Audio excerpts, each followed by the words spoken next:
1983 y YouTube lanzaba Sunday Bloody Sunday, referido a un episodio de los combates independentistas de Irlanda del Norte que habían sido en el 70 y poco. Ayer estaba eligiendo la canción, estuve entre esta y una de Sting que se llama The Russians Love Your Children Too. La letra de la canción de Sting parece que se escribió anoche. La letra de la canción de YouTube parece que se escribió anoche. Da un poco de pena que haya pasado ya tantos años y nos seguimos metiendo la misma pata en los mismos lugares como especie. O sea, hemos aprendido muy poquito en cuanto a la gestión de la paz y de la guerra. ¿Qué les parece? Hacemos el globoscopio con Susana Mangana. Parece bárbaro. Vamos. Me encantó.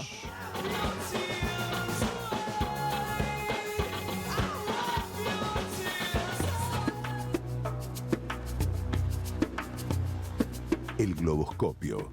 Geopolítica mundial. Con Susana Mangana.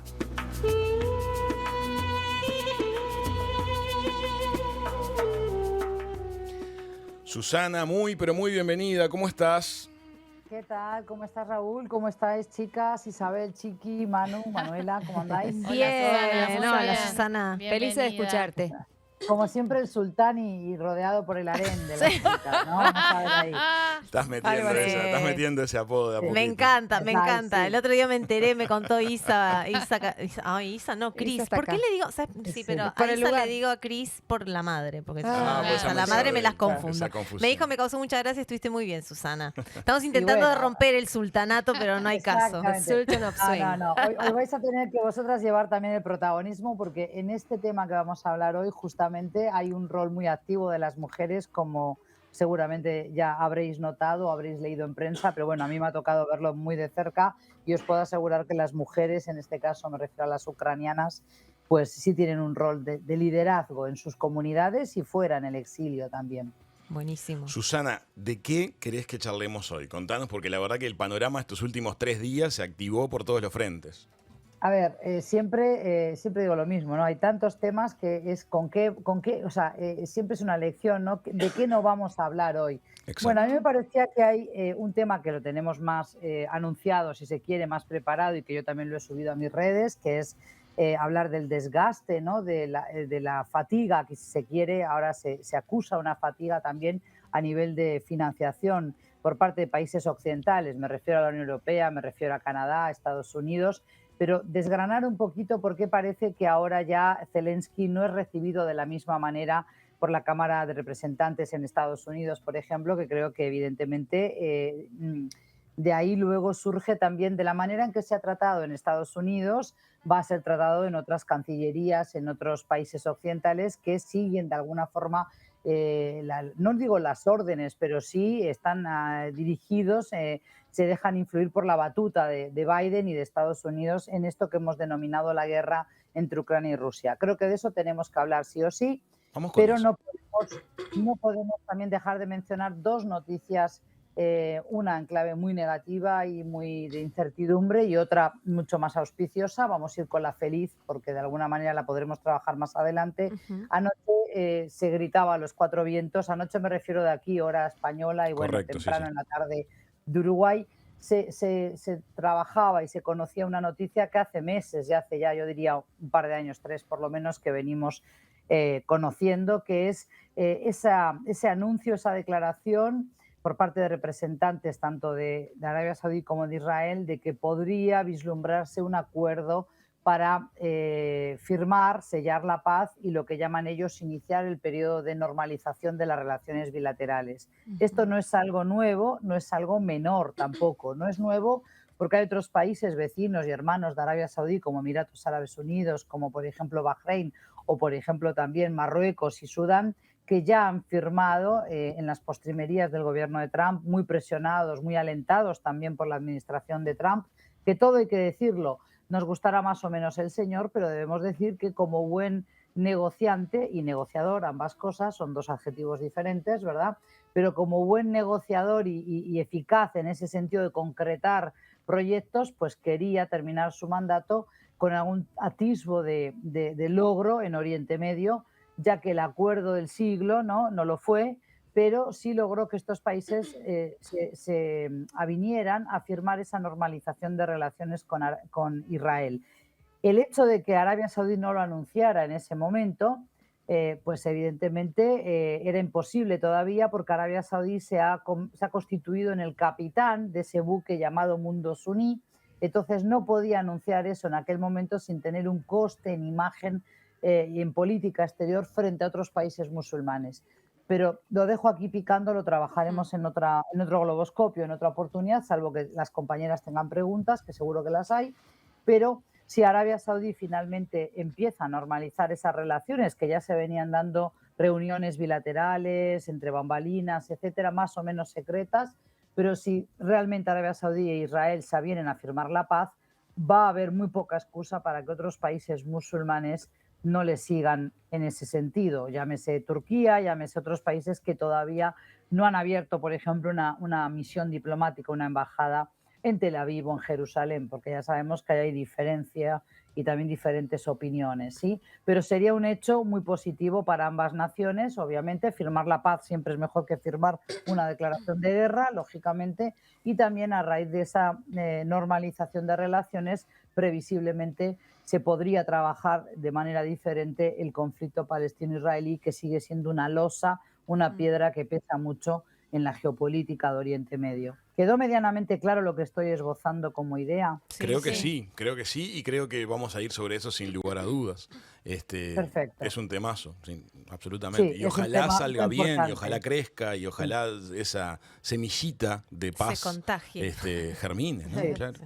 Claro, y sobre todo porque también quita mucha fuerza a varias narrativas instaladas acerca del conflicto palestino-israelí, pero también de las relaciones de Israel con otros países árabes y musulmanes, que ahí tendremos que desgranar bien la diferencia para dejarla taxativamente clara, pero obviamente que sería un avance muy sustancial. La otra noticia que no es feliz es el temor con el que vive la población armenia que reside en el enclave de Nagorno-Karabaj y el desfiladero que ha habido de personas, miles y miles, que han abandonado otra vez apuradamente lo que llamamos desplazados forzosos, producto de lo que ha sido esta victoria, una victoria pírrica si se quiere, porque no siempre la victoria militar significa que luego sea una victoria social y mucho menos en lo humano, pero bueno, tenemos que hablar de un conflicto que también surgió a partir de la desintegración de la Unión Soviética, un enclave que sus fronteras internacionalmente se reconocen como pertenecientes a Azerbaiyán, pero donde habita una mayoría étnica que es hermana de la república vecina de Armenia, son armenios.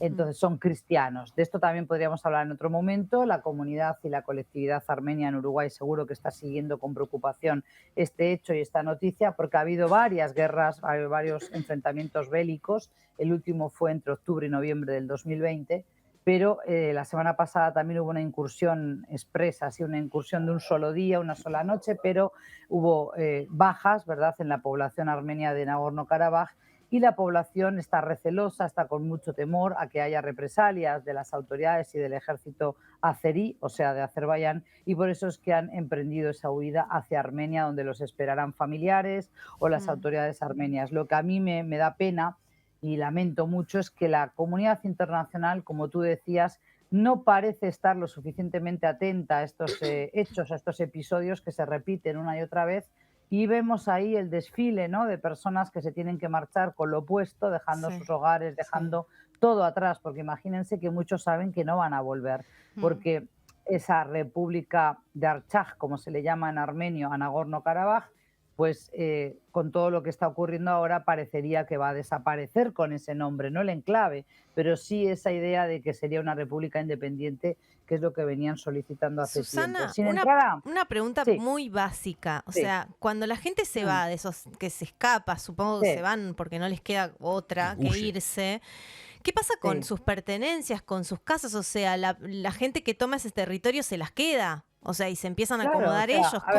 ¿Qué pasa con esas cosas? Claro, ya salimos del tema de Nagorno-Karabaj porque cada situación es un poco diferente, pero en general cuando las personas tienen que huir y se van cerrando la puerta atrás de sí, no saben qué destino va a recibir sus hogares, sus tierras si las tienen, sus animales, porque evidentemente se van huyendo de algo. Hay una persecución, como hemos dicho, por razones étnicas o por razones políticas, puede ser por razones religiosas también. por temor a que las propias autoridades no te protejan y no te brinden esa seguridad y tu integridad física esté comprometida y la de tus familiares. Entonces, bueno, dependerá mucho de las autoridades. En el caso concreto de Nagorno-Karabaj, las autoridades en Bakú, la capital de Azerbaiyán, han dicho y han declarado que van a preservar, que van a apostar a la convivencia y que van a respetar a la población armenia del enclave. Pero lógico, también que las personas que viven allí tengan este temor y quieran huir. Claro. Entonces, esto es lo triste, ¿no? ¿Qué va a pasar con sus casas? Las ocuparán personas que de repente también son desplazados de otras guerras que hubo entre Armenia y Azerbaiyán en la década del 90, ¿no? Desde el 88 al 94 estuvieron peleando, batallando por el control de ese territorio y ahí también se produjo el éxodo también de muchísimas personas de etnia azerí, o sea, los azeríes que vivían en el enclave de Nagorno-Karabaj o Alto Karabaj, tiene todos esos nombres, pues también se fueron a Azerbaiyán. Entonces muchos quizás quieran volver, otros no, porque ya se han establecido en otros territorios de la República de Azerbaiyán y tienen una vida ya allí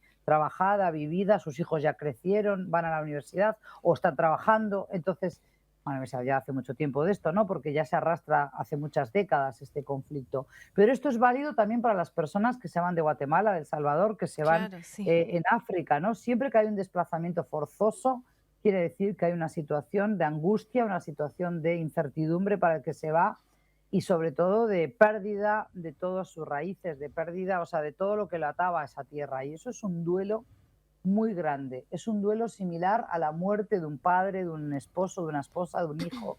Es un desgarro interior de la persona. Es que sí, es parte tuya. Una angustia por incertidumbre que no me puedo ni imaginar. Dicen que las mudanzas son de las causas más estresantes del mundo. Imagínate dejar toda tu identidad, una parte de tu identidad es... Sí, en modo forzoso y ante violencia. En la maleta.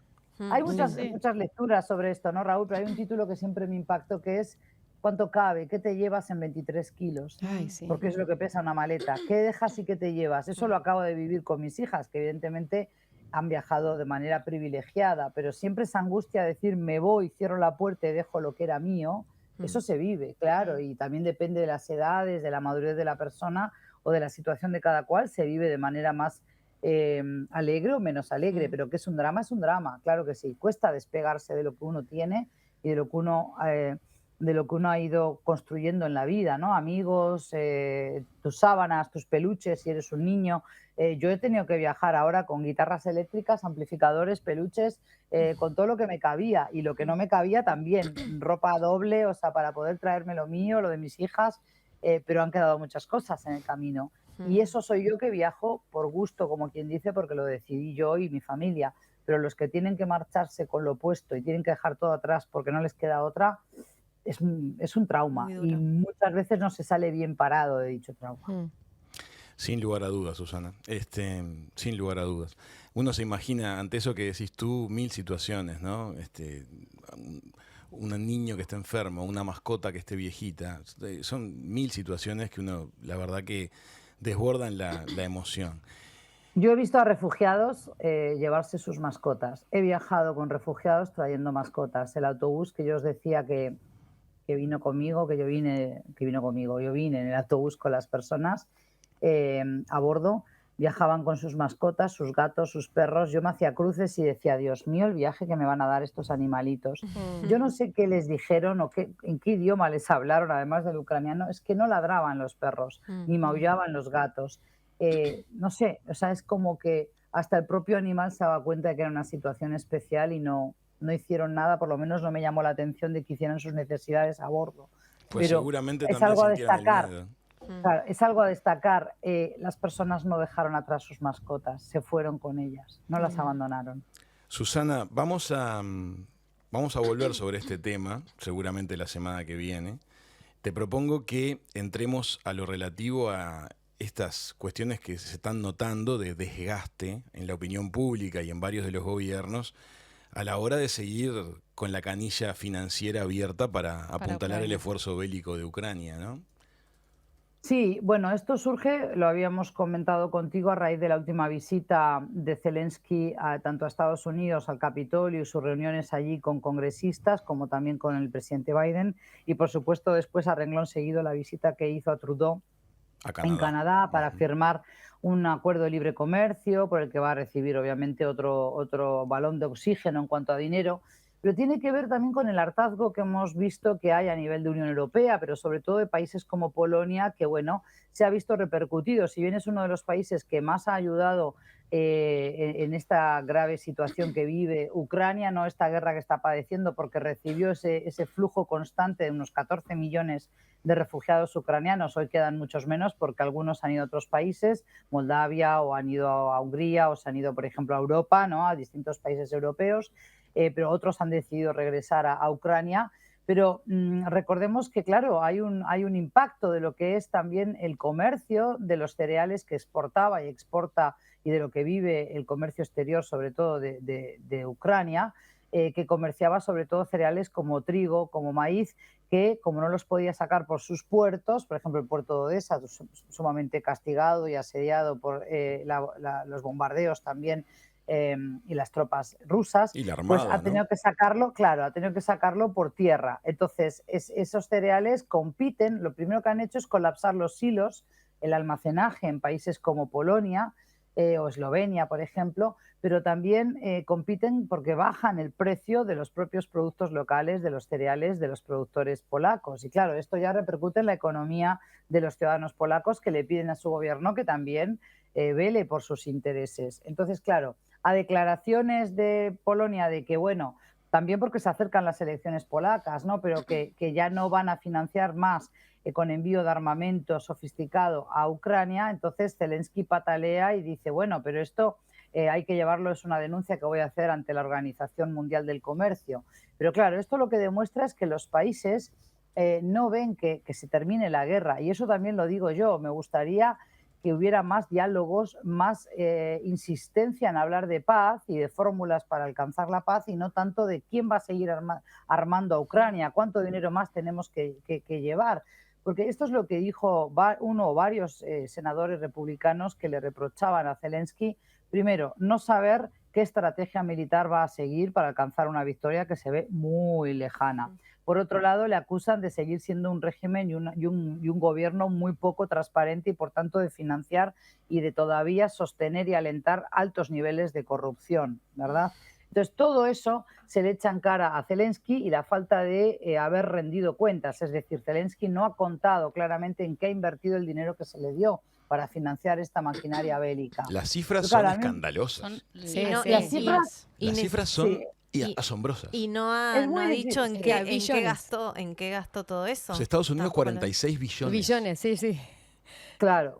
O sea, ¿Y nadie se lo exige, Susana? ¿Nadie le dice, bueno, mira, yo te mando esta plata, pero quiero saber en qué la estás poniendo? Hasta donde sabemos, eso es lo que está faltando, un contralor posterior a la hora de desembolsar, ¿no? Pero fijaros que, las cifras además es un baile que no sabe uno a quién creer, porque yo creo que nos maquillan muchísimo. También hay que ver que del lado de Rusia ha tenido que ir incrementando progresivamente el gasto militar. Fijaros que ya anunció Rusia que para el 2024 va a aumentar en un 70% su presupuesto de defensa. Esto es tremendo, ¿verdad? O sea, estamos apostando cada vez más a aumentar lo que se gasta en la guerra. Zelensky le pidió a Biden 24.000 millones de dólares más, y ni modo, ¿verdad? Eso no se lo van a dar. Se comprometió a unos 325 millones, una cifra muy inferior a la que pedía Zelensky, ¿sí? 325 millones, que era lo que espera entregar Biden, y esto va a incluir más municiones de racimo y equipos de defensa antiaérea para Ucrania.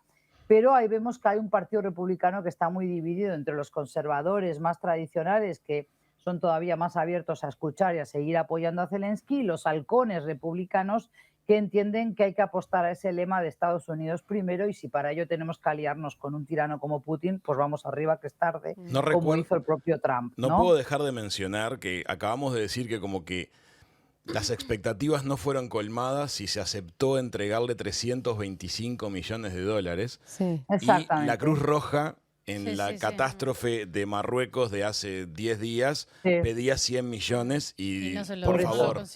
Y no se los van a dar. Por eso que Raúl haces bien en tener estas cifras anotadas y volver a refrescar la memoria de los escuchas, porque la tenemos muy débil y estamos muy acostumbrados a que así como pasa la noticia, flash, nos olvidamos. Y esto es lo triste, ¿no? Que estamos apostando una y otra vez a armar a estos países. Y yo no digo que Ucrania, siempre sentí que fue invadida y que era una guerra justa que librara Ucrania porque no quiere seguir bajo la influencia, bajo la batuta de Moscú. Perfecto. Pero es que ya desde febrero del 2022 llevamos así y claramente no se ve que vaya a haber un alto el fuego, que vayan a llegar a una negociación, que bueno, ambas partes van a tener que hacer concesiones. Querer apagar un incendio con un bidón de nafta, o sea, como digo, ¿en qué cabeza cabe que una ayuda pueda significar armar más a un país? O sea, es como una contradicción grandísima, me puse a pensar ahora, es como, bueno, vos querés ayudar a un país a que se termine una guerra, lo ayudás a armarse más. Claro. Hay algo que además, no es menor, o sea, todos los países occidentales cíclicamente reeligen a sus gobernantes, si son democracias. Rusia no. Entonces, vos en los países occidentales tenés una opinión pública, tenés que va diciendo si le viene gustando o no cómo procesás las cosas. Tenés algún tipo de contralor. Y tenés que mostrar tus logros para ver si te eligen de vuelta, al menos a tu partido, a tu visión del mundo. Hay países que, además, que no les pasa, entonces tiene todo el tiempo del mundo para esperar. Exacto, aparte Rusia ha sido muy astuto porque ha ido preparándose para esta suerte de tensión que ya era latente con Estados Unidos. Si bien se dejó hablar de la Guerra Fría y creíamos todos que estaba superada, pero yo ya hace años, por lo menos desde el 2016, que venía alertando en mis alocuciones radiales, en mis entrevistas en televisión, pero también en mis clases de geopolítica, de que realmente países bálticos como Bélgica, no, Bulgaria, como Rumanía, etcétera, o Moldavia, veían con muchísima preocupación el irredentismo ruso que evidentemente quería Putin y quiere devolverle grandeza a Rusia. Y para eso significa armarse hasta los dientes, renovar su armamento sofisticado. Fíjense que recibió hace poco a Kim Il-jung, ¿no? El presidente norcoreano, pero además de eso no ha estado quieto en Moscú, sino que también ha afianzado, ha consolidado su vínculo con países como Irán, como con la propia Turquía, ¿verdad? Por otro lado, tenemos que, bueno, pues hay un sur global hoy, por más que a veces es un término un poco ambiguo y difuso, pues evidentemente los países que no necesariamente quieren alinearse en todo con Estados Unidos buscan también grietas, buscan resquicios por donde cooperar entre sí. Y Putin es muy hábil en eso, lo ha logrado con los BRICS, por ejemplo, ¿sí? Sumando a los BRICS, a los que ya teníamos antes, a países como dijimos, Egipto, Arabia Saudí, Argentina, etcétera. Entonces, hay que ver, ¿no? Ahora bien, a mí me impacta la cifra. Decía yo que las compañeras que están en la tertulia hoy con nosotros, que piensen en la cantidad de chicas jóvenes que han perdido hermanos en la guerra, que han perdido a su novio, a su marido. Las mujeres ucranianas he podido comprobar que se casan jóvenes, se casan. Es un país bastante creyente, te diría todavía, las ortodoxas cristianas, por lo menos he podido comprobar que se casan jóvenes y que, por tanto, puedes tener chicas de 23, 24 años que ya tienen algún niño, algún hijo y que, bueno, pues que se quedaron solas. Están llorando a sus muertos, se quedan solas a cargo de esos niños. También los hemos visto aquí donde estoy, en el País Vasco, muchas mujeres jóvenes con niños. Y estamos hablando de que en el mejor de los casos hay un estimativo de 70.000 soldados muertos en Ucrania, cuando tiene un número de efectivos total de 500.000. Es un ejército relativamente chico comparado con el de Rusia, sobre todo. Sí. Pero luego también tenemos unos 120.000 heridos y hay unos 9.170 o 177 civiles muertos. Esto es un saldo tristísimo para cualquier país. Y que esto ocurra en el siglo XXI, que sigamos viendo estas guerras, como tú decías, Raúl, ¿no? Estas canciones que nos remiten a un pasado cercano, pero que se vuelve a repetir. ¿Cómo es posible que los líderes del mundo libre, una Unión Europea, que yo estoy orgullosa de lo que hemos conseguido en la Unión Europea, no es menor poder viajar de un país al otro con la misma moneda, sin documentos en la mano, no es menor sentirte segura porque hay instituciones que funcionan y que se supone que defienden la Declaración Universal de Derechos Humanos y distintas cartas con cláusulas que protegen a los ciudadanos de esta Unión Europea? ¿Cómo puede ser que los países que defienden ese progresismo para la interna después estén apostando tanto a una guerra, ¿no? Entiendo que se han visto amenazados, entiendo que la dependencia que había de países como Italia o la propia Alemania, Suiza, del carbón, del gas, porque no solo es el petróleo, carbón, gas y petróleo también de Rusia, bueno, les pusiera nerviosos. Pero también habría que haber buscado la manera de zanjar. Ninguna guerra termina bien, porque el saldo, no solo las víctimas que ya hemos dicho, las bajas, ¿no?, civiles y de soldados, pero también la destrucción edilicia, todos esos edificios que han quedado totalmente hechos ruinas. Reconstruir las vidas, reconstruir esas ciudades va a llevar muchísimo tiempo y generaciones, ¿no? Y a mí me parece que el odio que se va a instalar entre los ucranianos, los rusos, los ucranianos con los bielorrusos, es tristísimo y como ser humano me parece que estamos perdiendo mucho y no puedo dejar de lamentar esa tristeza. Y entonces el hartazgo que yo percibo, esa fatiga en la financiación hacia Zelensky, espero que se traduzca en que, bueno, en Bruselas presionen más a los diplomáticos para que aceleren la maquinaria pesada de la diplomacia, pero ya vemos que eso prácticamente es muy, muy lento y no vemos que salvo anuncios altisonantes haya avances. Eso es lo que tengo que lamentar. Y ya se ven voces que están planteando que Europa tiene que rever el concepto de las fronteras abiertas dentro de la Unión. Bueno, es que acuérdate que tenemos toda la situación migratoria, todo lo que venimos hablando en Globoscopio, ¿no? Es decir, también pasa en Estados Unidos, es decir, esa llegada, ese flujo constante de personas de África subsahariana directamente, pero también de Afganistán, de Siria, de Irak, que quieren llegar a una Europa mejor, porque eso es lo que nosotros también vendemos al mundo. Yo como europea me hago cargo, me hago responsable de lo que le decimos al mundo. Aquí se respetan los derechos humanos, aquí funcionamos con un orden establecido, aquí votamos y si se decide por el voto de que ese candidato, acabamos de cerrar el intento de investidura de Feijóo en España, que no ha salido investido presidente, algo que ya sabíamos. Entonces, si eso decimos que funciona, otras personas en el mundo también quieren vivir así, no son marcianos, siempre repito esto, no porque nazcas en Senegal no te gusta bailar, no porque nazcas en Nigeria o en Etiopía no te gusta maquillarte, ¿eh? La coquetería, el duelo por un hijo perdido, el dolor en el parto, es igual para los ciudadanos del mundo, sea el color de piel que sea el idioma que manejes, ¿no? Entonces, bueno, Europa ha intentado exportar eso al mundo y ahora tenemos que darnos cuenta de que el mundo nos pide entrar a vivir de esa forma. Y si no queremos que nos veamos amenazados en nuestras fronteras, la respuesta, como ya estamos viendo, no es firmar esos acuerdos espurios con Túnez, con Turquía, con Libia o con Guatemala y México en el continente americano. Es buscar soluciones para que las personas, hilando todo con lo que veníamos hablando al principio de la tertulia de hoy, de la charla, chicas, a ver si ahí metéis baza, es que no tenga que salir ninguna madre con niños a la desesperada de su casa, que puedan quedarse en su país, que puedan vivir con menos cosas, porque tener más gadgets, tener más implementos, eso no te hace feliz. Tampoco voy a decir que el dinero no sobre. No, o sea, claro que el dinero no hace la felicidad, pero ayuda a comprarla. Pero es importante que las personas no tengan que huir de sus países poniéndose ellos y a sus hijos en peligro para llegar a una Europa que no los quiere recibir y que no los puede recibir a todos bien. No, y además eso, Susana, que no sentirte bien recibido en un lugar al que no te queda otra que irte porque no estás eligiendo irte. Que aparte no tenés otro a dónde ir.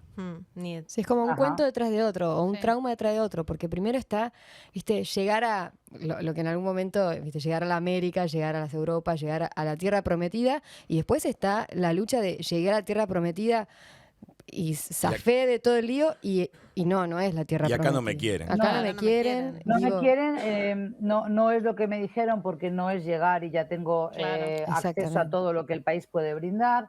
También está esa idea de que, bueno, esto se trabaja en distintos niveles, ¿no? Pero si bien hay una plétora de ONGs que funcionan muy bien y que ayudan, reciben, acogen, luego también hay que ver qué conocimiento trae cada persona, qué entrenamiento tiene para poder insertarse en el mercado laboral.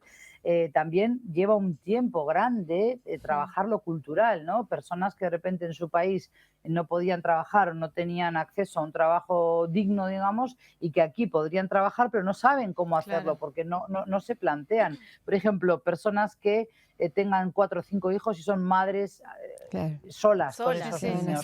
¿Quién cuida a esos niños si ella va a trabajar? Hay que ver todo eso, ¿no? Era una pregunta que me hacían muchas personas en Uruguay. Injustamente me decían, estas mujeres sirias que vienen ahora, ¿por qué no salen ellas a trabajar? Y yo miraba lo que me preguntaba y decía, me estás cargando. En Uruguay yo no decía, tiene 13 hijos, ¿le queda tiempo para trabajar fuera de casa? O sea, las que tenemos hijos sabemos, y no es para dármelas de que lo conozco todo, pero si tienes 2, 3, 4 pequeñines, a ver, llevan su tiempo, demandan su atención.